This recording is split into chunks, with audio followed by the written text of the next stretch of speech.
జనసేన తెలుగుదేశం పొత్తులో భాగంగా పోలవరం నియోజకవర్గం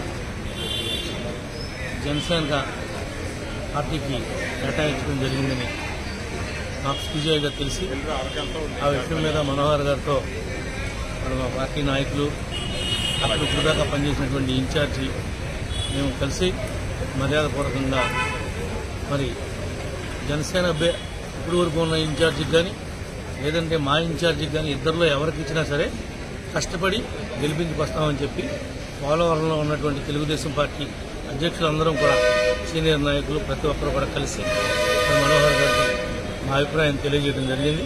తప్పకుండా పరిశీలన చేస్తామన్నారు. ఏమాత్రం అవకాశం ఏ రకంగా నిర్ణయం తీసుకున్నప్పటికి కూడా ఎట్టి పరిస్థితుల్లో పోలవరాన్ని గెలిపించి తీసుకొస్తాం.